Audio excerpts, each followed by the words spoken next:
August 1944. Paris is screaming for liberation, but the halls of Allied command are silent.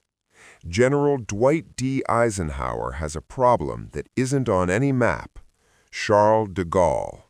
The Frenchman wants a throne, the British want a buffer, and the Soviets want it all. To save the alliance, Ike needs a man who doesn't mind getting his hands dirty. A man the world thinks is sidelined in a ghost army. He needs George S. Patton, not for a tank charge, but for a mission so sensitive that if it fails, the Allies will be at war with each other before they ever reach Berlin. Chapter 1: The Ghost and the Supreme Commander. The air in the London briefing room was thick with the smell of stale tobacco and the vibrating hum of outbound B-17s. General George S. Patton Jr. paced the floor like a caged leopard, his polished cavalry boots clicking rhythmically against the hardwood. He was supposed to be a distraction, the commander of the FUSAG, 1st United States Army Group, a fake army of rubber tanks and plywood planes designed to fool the Germans into thinking the invasion would hit Pas-de-Calais. "George, sit down," Eisenhower said, without looking up from his maps. "I'm a soldier, Ike, not a magician.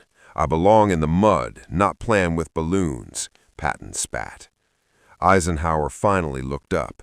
His eyes weren't the smiling Ike eyes the press loved. They were cold.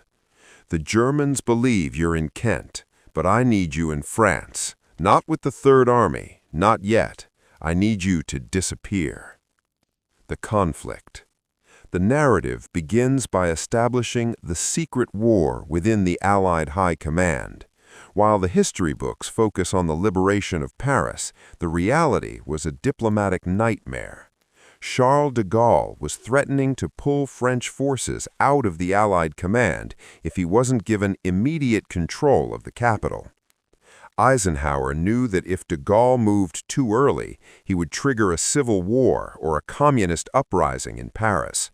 He needed a fixer, someone with enough prestige to intimidate the French generals, but enough tactical brilliance to operate behind enemy lines without a support net. Chapter 2: The Silent Infiltration. Patton is flown into a clandestine airstrip near Château under the cover of a midnight storm. He isn't wearing his famous ivory-handled revolvers. He's dressed as a high-ranking intelligence officer with no name. His mission: Operation Iron Curtain. 1. Intercept. Locate General Leclerc's 2nd Armored Division, French, and ensure they don't deviate from the Allied plan to bypass Paris. 2. The intelligence. Retrieve a cache of documents held by a Vichy double agent that proves certain French resistance leaders are actually planning a separate peace with the SS to keep the Americans out. Chapter 3: The Duel of Wills. The heart of the story focuses on the Château meetings between Patton and the French rivals. The meeting at the Château. Patton meets with a rogue French commander in a basement in Rambouillet. The dialogue is sharp, filled with historical nuance. Patton uses his knowledge of French history, invoking Napoleon and Caesar, to outmaneuver the political aspirations of the French officers. The twist: Patton discovers that the secret mission isn't just about de Gaulle. Eisenhower has tasked him with identifying the mole within the Allied staff who's feeding troop movements to both the French resistance and the German Abwehr to prolong the war for political gain. Chapter 4: The Race to the Seine. As the Third Army is finally activated, Patton has to balance his public persona as the blood and guts general with his private role as Ike's secret envoy. Action sequences: a high-speed chase through the French countryside as Patton's small escort is ambushed by milices, pro-German French militia. The climax: in the outskirts of Paris, Patton has to make a choice. If he follows Eich's orders to stop the French from entering, he risks a mutiny. If he lets them go, he risks a massacre. He finds a third way, a tactical loophole that allows the French to liberate Paris while U.S. forces actually secure the strategic centers, effectively silencing the rivals by giving them the glory but none of the power. Why this story is unique? Historical realism. It utilizes the real-life tension between Patton's flamboyant personality and his surprisingly sophisticated understanding of European geopolitics. The shadow element. It explores the theory that Patton wasn't just benched after the slapping incident, but was used for high-stakes, off-the-books diplomacy. The silent infiltration. We move from the smoky war rooms of London to the rain-slicked fields of occupied France, where Patton begins his most dangerous game. Chapter 2. The Silent Infiltration.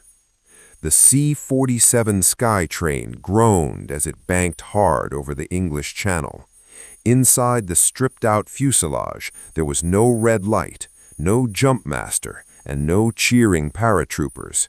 There was only George S. Patton Jr., sitting on a cold metal bench, dressed in a nondescript olive-drab field jacket, stripped of his 3 stars. Across from him, Colonel Charles Codman, his trusted aide, looked like he'd rather be facing a Tiger tank than this silent, brooding version of his commander.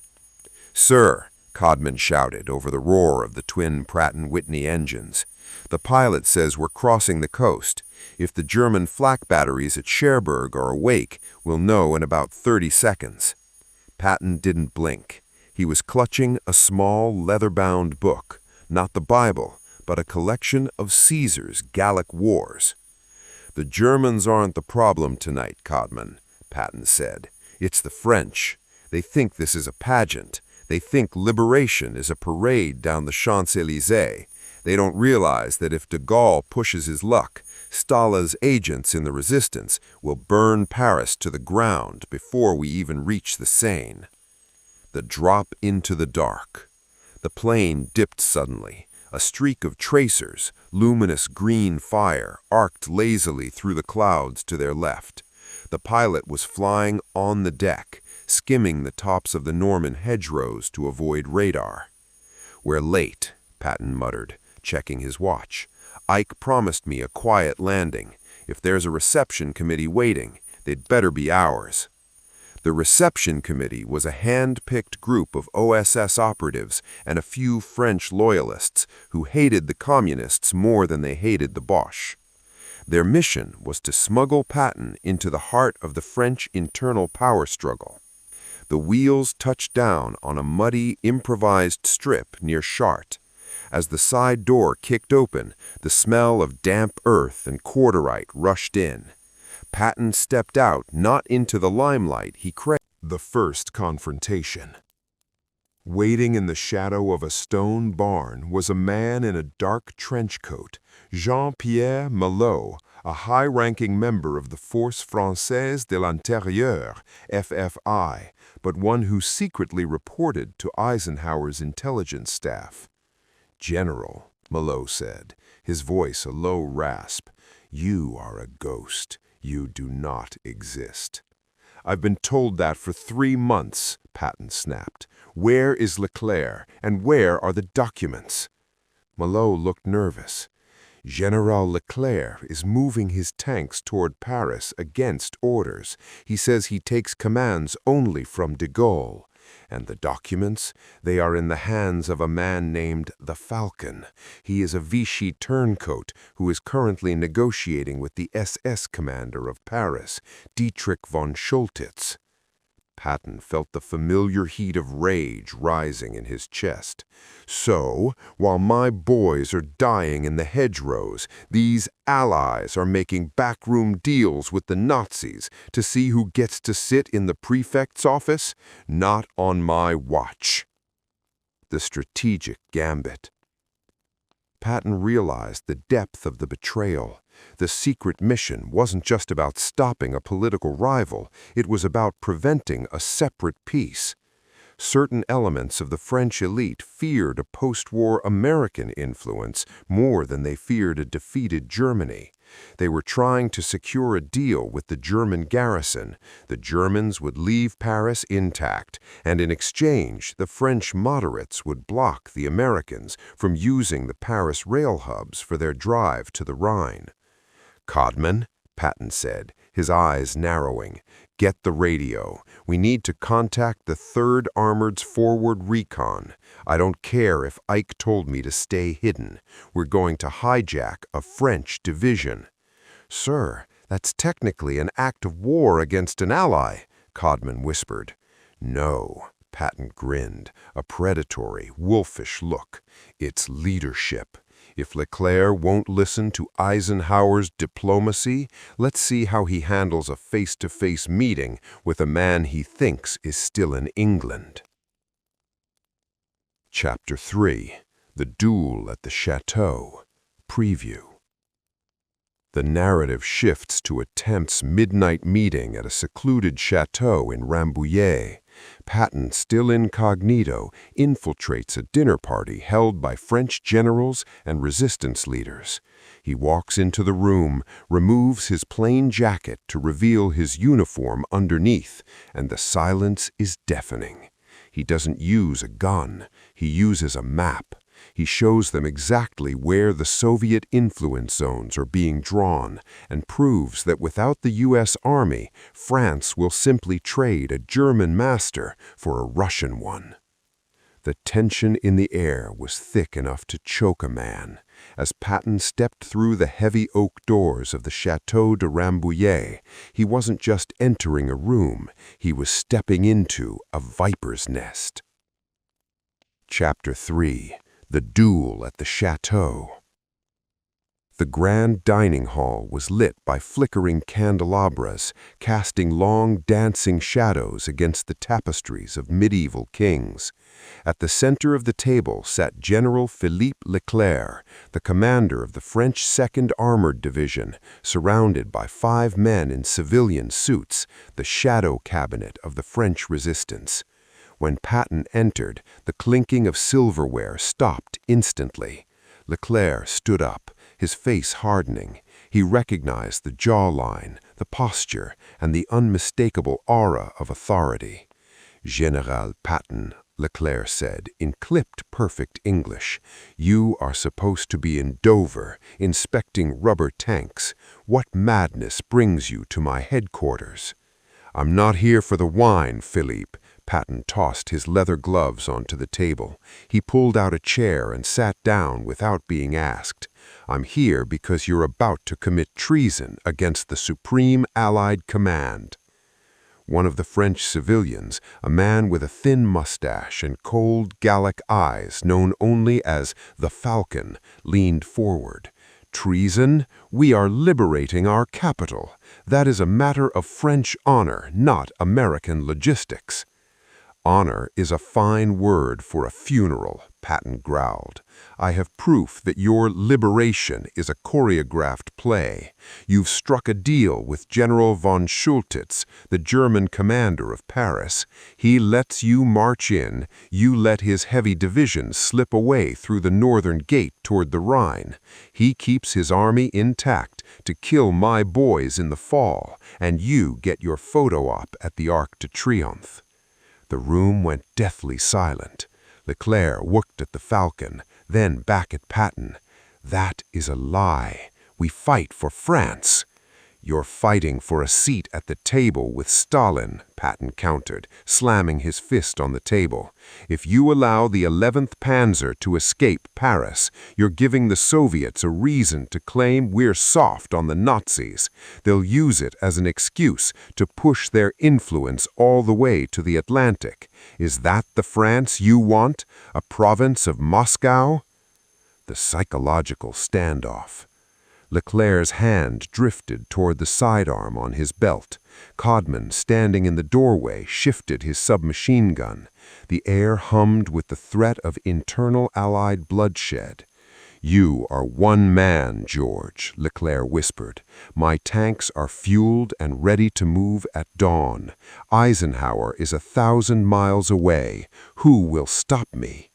Patton leaned in close, so close Leclerc could smell the gunpowder and peppermint on his breath. "I don't need Eisenhower. I have the 3rd Armored's Phantom Scouts 3 miles from here. At the first sign of an unauthorized French move toward the city center, I'll have my artillery rain hell on the roads. I'll tell the press you were ambushed by the SS. History will call you a martyr, but I'll be the one holding the keys to Paris." It was a bluff, a massive, high-stakes gamble. Patton didn't have the artillery clearance, and he certainly didn't have the scouts, but he had the Patton legend. Leclerc blinked. He saw the madness and the brilliance in Patton's eyes. He knew Patton was just crazy enough to do it. The Falcon's flight. In the confusion of the standoff, the Falcon slipped away from the table. Patton noticed. "Codman, the Frenchman in the gray suit, don't let him reach the courtyard." The Falcon wasn't just a political rival. He was the link. He held the blue dossier, a list of every Allied officer who had been bribed or coerced by the Vichy remnants. If that list disappeared, the secret mission was a failure.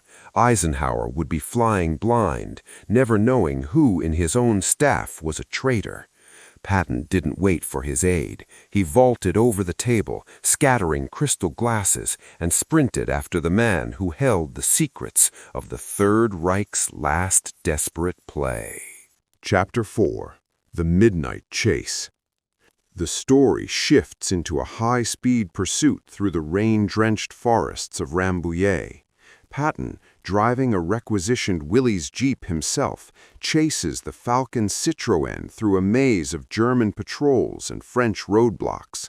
It's here that Patton discovers the mission's darkest truth. The Falcon isn't just working for the French or the Germans. He's a triple agent, and the blue dossier contains something far more dangerous than names.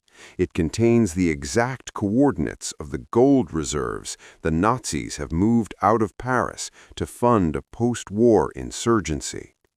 The roar of the Citroën's engine echoed through the ancient stone archways of the Château, a mechanical scream that tore through the midnight silence.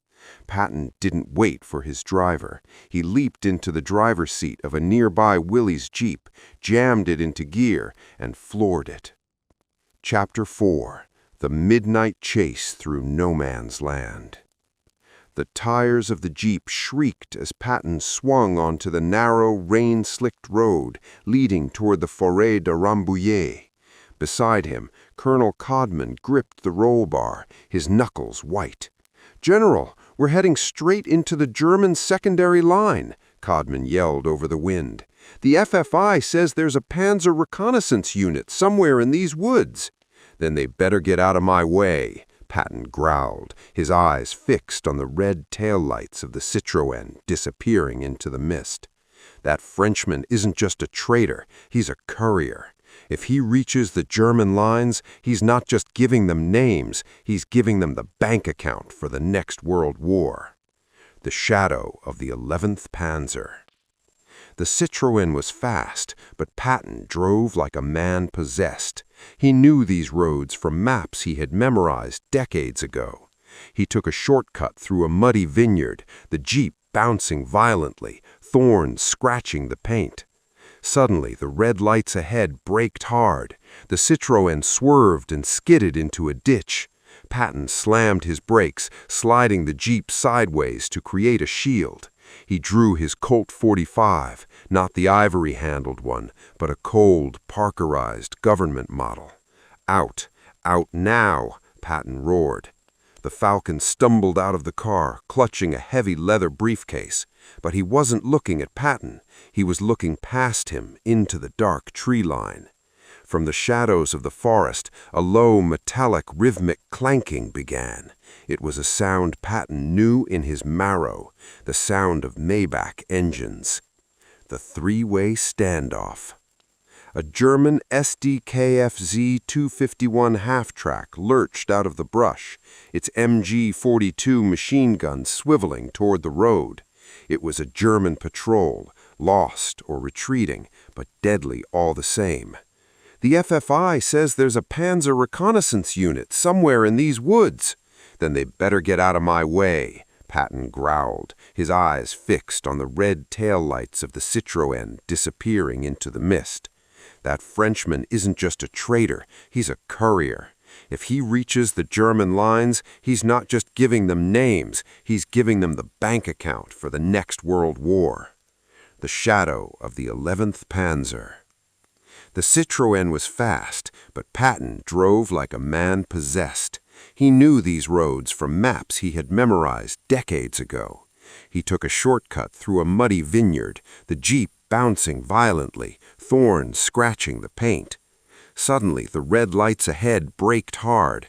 The Citroën swerved and skidded into a ditch.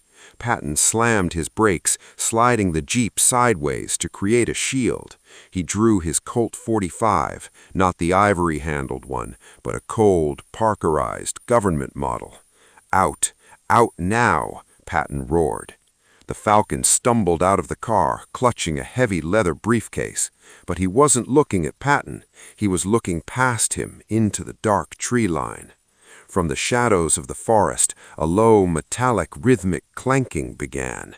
It was a sound Patton knew in his marrow, the sound of Maybach engines. The three-way standoff. A German SDKFZ-251 half-track lurched out of the brush, its MG-42 machine gun swiveling toward the road. It was a German patrol, lost or retreating, but deadly all the same. "The FFI says there's a Panzer reconnaissance unit somewhere in these woods." "Hier, ich hab die Dokumente," he screamed. Rat-tat-tat-tat-tat. A burst of fire from the half-track stitched the ground at the Falcon's feet. The Germans didn't want the documents. They wanted to erase the evidence. To them, a traitor was a loose end. "Grodman, get the 50 cal," Patton ordered. The general didn't wait. He stood tall in the middle of the road, a perfect target, and began firing his pistol at the half-track's vision slits. It was a move of pure, calculated insanity. It distracted the German gunner just long enough for Codman to swing the heavy machine gun into action. The .50 caliber roared, its tracers ripping through the thin armor of the German vehicle. The half-track erupted in a fountain of sparks and fuel, veering off into a stone wall. The blue dossier. Patton walked over to the Falcon, who lay face down in the mud, his leg shattered by a stray bullet. Patton kicked the briefcase away from the man's reaching hand. He flipped it open. Inside weren't just lists of names. There were maps, topographical overlays of the Austrian Alps and the Merkers salt mines. "My God, General," Codman whispered, looking over Patton's shoulder. "That's not just gold. Those are serial numbers for looted art, gold bullion, and chemical weapon formulas." Patton looked at the dying Frenchman. "You weren't just silencing rivals for de Gaulle. You were setting up a werewolf nest, a way for the SS to survive after the surrender." The Falcon spat blood. "You think you can stop the future? We have men in your own headquarters who have already been paid." Patton's face went cold. He realized then that Eisenhower's secret mission was much larger than a French power struggle. The French rivals were just the smokescreen. The real enemy was an invisible network within the Allied High Command that was already planning for the spoils of a post-war world. Chapter 5. The Butcher's Bill. Preview. Patton returns to the Allied lines, but he doesn't go to the hospital or the mess hall. He goes straight to a secure signal tent. He has the names, he has the locations. But as he begins to cross-reference the names in the blue dossier with Eisenhower's staff list, he finds a name that makes his blood run cold. A name of a man currently sitting in the room when the D-Day plans were finalized. The secret mission turns into a silent purge. Patton now has to decide, does he go to the press and risk breaking the alliance, or does he handle this the Patton way, with a series of accidental frontline transfers for the traitors? The rain began to turn into a freezing sleet as Patton stood over the burning wreckage of the German half-track. He held the blue dossier tight against his chest, shielding the damp leather from the elements. Chapter 5. The Silent Purge. Patton didn't return to the Château. Instead, he forced Codman to drive the jeep through back roads until they reached a nondescript mobile command post, a series of olive-drab tents hidden in a plum orchard near Le Mans. This was the forward hub for SHAFE, Supreme Headquarters Allied Expeditionary Force Intelligence. Inside the tent, the air was thick with the smell of ozone from the radio sets and the frantic clicking of teletype machines. Patton ignored the startled salutes of the junior officers. He walked straight to a secure scrambler phone. "Get me Bedell Smith and tell him if he puts me on hold, I'll drive this jeep through his office wall," Patton barked into the receiver. The name in the dossier. While waiting for the connection to London, Patton spread the documents from the briefcase onto a folding map table. He pulled a small magnifying glass from his pocket. His eyes scanned the list of Allied liaisons who had been receiving payments from the Vichy Swiss bank accounts. Most were mid-level bureaucrats, colonels in supply, majors in transport. But then his finger stopped. Brigadier General Arthur or Artie Vance. Codman, leaning over, gasped. "Vance? He's the head of logistics for the entire northern sector. He's the one who signs off on the fuel shipments for the French 2nd Armored, and for us." Patton's face turned a shade of purple that signaled an impending explosion. "Vance isn't just a thief, Codman. He's a gatekeeper. If the French wanted to bypass our orders and seize Paris, they needed fuel, and Vance was the man giving it to them under the table while telling me my tanks had to sit dry in the mud." The phone crackled. The voice of Major General Walter Bedell Smith, Eisenhower's chief of staff, came through the wire. "George, is that you? Where the hell are you?" "I'm in an orchard in France, Beetle, and I'm holding a noose," Patton said, his voice dangerously low. "I have the list. Your boy Vance is on it. So are 3 British colonels and a dozen French patriots who are actually on the Nazi payroll." There was a long, heavy silence on the other end. "George, listen to me very carefully. You cannot arrest Vance." "The hell I can't! I'll have him court-martialed by noon and swinging from a tree by sunset." "No," Smith replied, his voice cold and clinical. "If you arrest a brigadier general for treason during the liberation of France, the alliance shatters. The press will have a field day. De Gaulle will claim it's an American conspiracy to smear the French. The Germans will see the crack in our armor and counterattack. You have to handle this quietly. The Patton way." Patton hung up the phone. He looked at the list again. He realized Eisenhower's true brilliance and his ruthlessness. Ike hadn't sent Patton just to find the traitors. He sent Patton because he knew Patton would know how to make them disappear from the board without a trial. "Codeman," Patton said, his eyes gleaming with a predatory light, "we aren't going to arrest Vance. We're going to promote him." "Sir?" "We're going to promote him to a forward observer post in the Falaise pocket. Tell him General Montgomery needs a man of his caliber to coordinate the closing of the gap, right in the middle of the heaviest German artillery fire. If he survives the morning, it'll be a miracle." Over the next 48 hours, a series of reassignments took place. The man on the list, The rivals, the moles, the profiteers were suddenly moved from their comfortable desks to the point of the spear. No headlines, no scandals, just a silent clearing of the ranks. Chapter 6. The Ghost Enters Paris. Preview. The silent purge is complete, but the main prize remains: Paris. With the traitors removed or neutralized, Patton realizes that the French 2nd Armored Division is still moving toward the city, ignoring Eisenhower's halt order. But now, Patton has a secret weapon. He has the coordinates for the gold reserves and the location of the Falcon's final contact, a high-ranking German officer who refuses to surrender to anyone but an American. Patton decides to break cover. He won't wait for permission.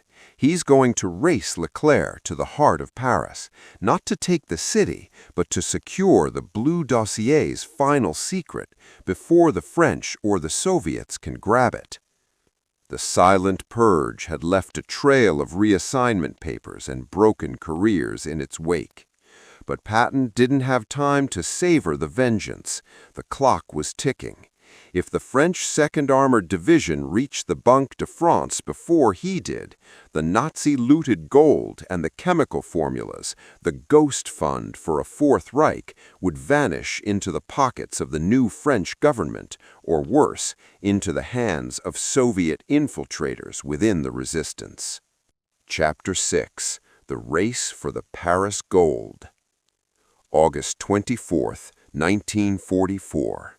The outskirts of Paris were a chaotic tapestry of white flags, burning Tiger tanks, and weeping civilians. General Leclerc's Sherman tanks were clattering toward the Hôtel de Ville, their crews throwing flowers and dodging sniper fire. But Patton wasn't heading for the landmarks. He was in an unmarked armored car flanked by a single platoon of the 737th Tank Battalion, men who had been told they were on a special reconnaissance mission directly for Eisenhower. "Sir, Leclerc's scouts are 2 miles to our left. They're flagging us down. They want to know why an American unit is breaking the bypass order." "Tell 'em we're lost," Patton yelled back, his hand gripping the grip of a mounted .30 caliber machine gun. "Tell 'em we're looking for a bakery. Just don't stop." The Vault of the Dead. Their destination was an unremarkable stone warehouse near the Porte d'Orléans.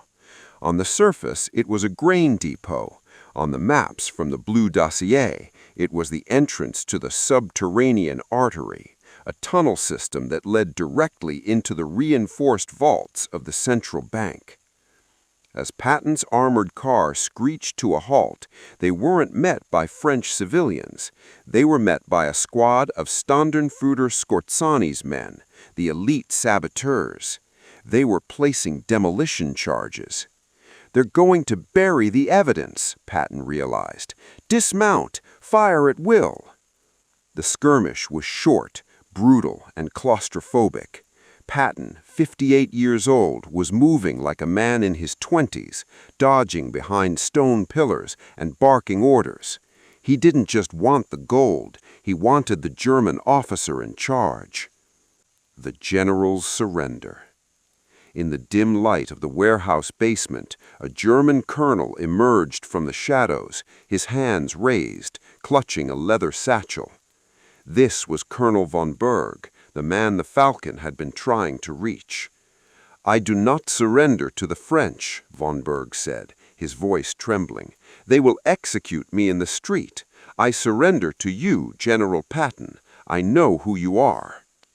"Smart move," Patton said, holstering his pistol. "The briefcase, now." Inside were the final pieces of the puzzle, the Swiss bank account numbers, and the names of the stay-behind agents the Nazis were leaving in Paris to destabilize the post-war recovery. The arrival of the rivals. Minutes later, the roar of French tanks arrived. General Leclerc himself swung down from his lead Sherman, his face flushed with a mix of triumph and fury. He saw Patton, the German prisoner, and the open crates of gold bullion. "This is French soil, Patton," Leclerc shouted, his hand on his hip. "This gold belongs to the Republic. You have no authority here." Patton stood his ground, a silhouette of iron against the flickering fires of the warehouse. He held up a single document from the satchel, a signed agreement between the Vichy remnants and the German High Command, detailing the separate peace Leclerc's political masters had been flirting with. "You want the gold, Philippe?" Patton said, his voice dropping to a dangerous whisper. "But if you do, I hand this document to the international press. I'll show the world while American boys were dying at Omaha Beach, your republic was negotiating a retirement plan with the SS. How long do you think de Gaulle lasts after that?" Leclerc froze. The political reality hit him like a physical blow. To take the gold was to admit the conspiracy. To let Patton take the documents was the only way to save the myth of a pure France. "You are a devil, George," Leclerc spat. "No, I'm just a soldier who hates a messy map. Now get your men to the Arc de Triomphe. You've got a parade to lead. I've got a war to finish." Chapter 7. The Aftermath. Preview. The mission is over, but the secret remains. Patton meets Eisenhower in a rain-drenched tent outside the city. No medals are given, no records are kept. Ike looks at the blue dossier and the German codes. He knows he has to keep Patton in the Ghost Army a little longer to ensure the public never connects the dots. The secret mission would become a footnote in history, known only to a handful of men who understood that the real war wasn't fought with tanks, but with the silence of rivals. The rain had finally ceased, leaving behind a cold, clinging mist that blurred the line between the sky and the shattered ruins of the French countryside. In a secluded farmhouse, miles from the cheering crowds of Paris, two men sat across from each other at a scarred wooden table. Chapter 7. The Final Accounting. General Dwight D. Eisenhower looked older than he had a week ago. The weight of the world was etched into the lines around his eyes. On the table between him and Patton lay the blue dossier and the leather satchel from the Paris warehouse. "You're a pain in my neck, George," Ike said softly, lighting a cigarette. "You broke a dozen protocols. You ignored a direct order to bypass the city. You nearly started a firefight with our own allies." Patton leaned back, his boots caked in a mix of French mud and German ash. "I saved your soul, Ike. If those documents had reached the press, or if the Soviets had grabbed that gold, you wouldn't be the supreme commander of an alliance. You'd be the referee of a civil war." The burden of truth. Eisenhower pulled a single sheet of paper from the dossier, the list of names Patton had purged through frontline transfers. Artie Wentz was killed this morning near Falaise. A German 88 hit his command post. He'll be buried with honors. His family will get a flag and a pension. No one will ever know he was a traitor. "That's the mercy he didn't deserve," Patton snapped, "but it's the silence the mission required." "And the French?" Ike asked. "De Gaulle is already at the Hôtel de Ville. He's acting like he won the war single-handedly." Patton gave a grim smile. "Leclerc knows I have the evidence of the separate peace talks. He'll keep the radicals in line, because he knows that if I speak, the grandeur of France becomes a joke. We've bought ourselves a stable rear guard, Ike. Now we can actually go kill some Germans." The ghost returns to the shadows. Ike stood up and walked to the fireplace, dropping the most incriminating pages of the blue dossier into the flames. He watched the names of the Allied rivals turn to black ash. The world can never know about this, George. To the public, you were still in England during the liberation of Paris. You were the ghost of FUSAG. You were benched because of your temper, not because you were running a Black Ops mission to save the coalition. I don't care about the history books, Patton said, though both men knew that was a lie. Just give me my tanks back. No more cloaks, no more daggers. I want the Third Army. I want the Rhine. Ike looked at him for a long beat. You've earned it. But remember this, George. You're a hero of the Republic, but you're a ghost of this mission. When this war is over, we bury this forever. The legend and the lie. As Patton walked out of the farmhouse, the morning sun began to break through the clouds. To the world, the liberation of Paris was a story of grand parades and French resistance bravery. It was a story of a smiling Ike and a difficult Patton who sat out the glory. But as Patton climbed into his Jeep, he felt the weight of the Colt 45 at his hip. He knew the truth. He had silenced the rivals, secured the future of the West, and fought a war in the shadows so that others could walk in the light. He signaled his driver to move out. Ahead lay the heart of Germany, and for George C. Patton Jr., the secret mission was finally over, but the real fight was just beginning. Epilogue: The Footnote of History. Historical records show that Patton's Third Army moved with unprecedented speed following the liberation of Paris. What the records don't mention is that the path was cleared not just by shells, but by the removal of the internal rot Patton discovered during those missing days in August. The blue dossier never was found among Eisenhower's personal papers, and the Falcon disappeared from the records of the French Ministry of Justice. Some secrets are too heavy for history to carry. While the official history books close the chapter on Paris with de Gaulle's triumphant walk, the Château War had one final, chilling coda. This is the final dossier addendum, revealing the ultimate price of the mission and the hidden legacy Patton left behind. Chapter 8. The Silent Cold War begins. As the dust settled on the Paris operation, Patton sat in the back of his command car, heading toward the front line of the Third Army. He was no longer a ghost, but the transition back to the loud, brash general the world knew was a mask that felt heavier than before. He pulled a small silver flask from a French officer who had remained loyal. He didn't drink. He just looked at the inscription, "To the man who sees the war behind the war." The disappearance of the evidence. Back in London, the cleanup was surgical. The blue dossier didn't just vanish, it was systematically dismantled. The gold bullion recovered by Patton was quietly integrated into the Marshall Plan's early frameworks, funds used to rebuild the very cities the Nazis had hoped to destabilize.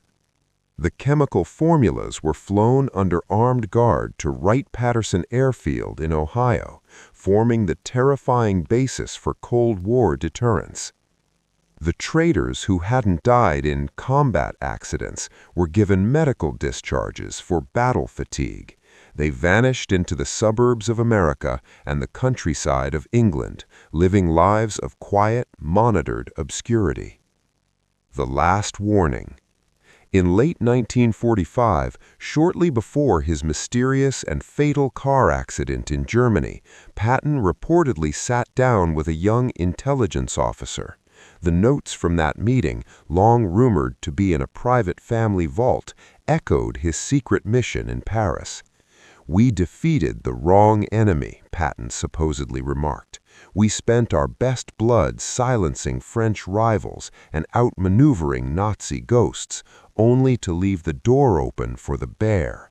I saw the lists in Paris. The names weren't just German or French. Some of them were ours. The war didn't end in Berlin. It just changed clothes. The legacy of the secret mission.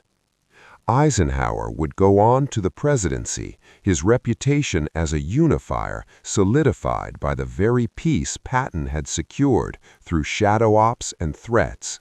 Ike never spoke of the Blue Dossier, but his famous warning about the military-industrial complex in 1961 is seen by some historians as the final echo of the corruption Patton uncovered in the cellars of Paris. George C. Patton Jr. remains a polarizing figure, a man of ivory-handled revolvers and loud speeches. But behind the blood-and-guts persona was the silent envoy. He was the only man Eisenhower trusted to be vicious enough to keep an alliance from eating itself alive. While the secret mission, as described here, incorporates narrative dramatization, the friction between Patton, Eisenhower, and the French leadership was very real. The tension, de Gaulle and Eisenhower's relationship was at a breaking point in August 1944. The mystery, Patton's positioning during the weeks of the Paris liberation, remains a subject of intense study, as his movements were often obscured by the FUSAG deception. The result, Paris was liberated with surprisingly little damage to its infrastructure, a miracle often attributed to backroom deals and pressure exerted on the German commander, von Choltitz. This concludes the narrative of Patton's secret mission. It was a story of the war the world wasn't allowed to see, a war of whispers, dossiers, and a general who was willing to be a villain in the shadows so he could be a hero on the battlefield. The story moves into its final, most chilling phase, the after-credits of the secret war. This is the moment where the high-stakes diplomacy of 1944 meets the icy reality of the coming Cold War. The after-credits, the man from the East. November 25, 1945, Bad Nauheim, Germany. The war was officially over, but for George S. Patton Jr., the peace was more dangerous than the Battle of the Bulge. He was now the military governor of Bavaria, a role he despised. He was surrounded by denazification paperwork and the rising stench of a new threat from the East. Patton sat in his office, the dim light of a desk lamp reflecting off his polished helmet. A knock came to the door. It wasn't his aide, Codman. It was a man in a civilian suit, carrying a briefcase with a Soviet seal. The last encounter. The man was Colonel Victor Rostov, a high-ranking officer of the NKVD. He didn't salute. He simply sat down. "General Patton," Rostov said, his English perfect and cold. "We found the falcon's nest in Berlin, or rather, what was left of it. You were very thorough in Paris. You took things that didn't belong to the Americans." "I took what was necessary to keep the world from burning, Colonel. If you're looking for the Blue Dossier, you're a year late and a few thousand miles short." Rostov smiled, a thin, mirthless line. "We don't need the papers. We know the names. What we want is the agreement you made with Leclerc. We know you held a knife to the throat of the French Republic to keep them in your pocket." "It's called leadership, Rostov. You should try it sometime without the gulags." The warning. Rostov stood up to leave, but he paused at the door. "You think you won a secret war, General. You think Eisenhower used you to silence rivals. But look around you. Your allies in Washington are already turning on you. They say you are too pro-German. They say you are unstable. The same silence you used to protect Eisenhower will now be used to bury you." Patton's eyes narrowed. He knew the Russian was right. The secret mission had made him a liability. He knew too much about the rot in the alliance, too much about the gold, and too much about the men who had switched sides. "I've survived the German army, the French ego, and Eisenhower's politics. I'll survive you." The final drive. 1 month later, on December 9, 1945, Patton's Cadillac was struck by a heavy military truck in a freak low-speed accident. He survived the crash, but was paralyzed. 12 days later, he was dead. The official report called it an accident, but those who knew about the Blue Dossier, the few remaining ghosts of the Paris mission, noted that the truck driver and the witnesses vanished into the fog of the post-war occupation. Conclusion: the silence of the grave. The story of Patton's secret mission remains one of the greatest what-ifs of World War II. Did Eisenhower truly use his most aggressive general as a scalpel to cut out the cancer of betrayal within the French and American ranks? If he did, it worked. The alliance held. Paris remained Western. The Fourth Reich never rose from its looted gold. But the cost was the reputation of George S. Patton Jr. He died not as the man who saved the alliance from its own shadows, but as a troubled warrior out of time. The secret died with him, or so the history books say.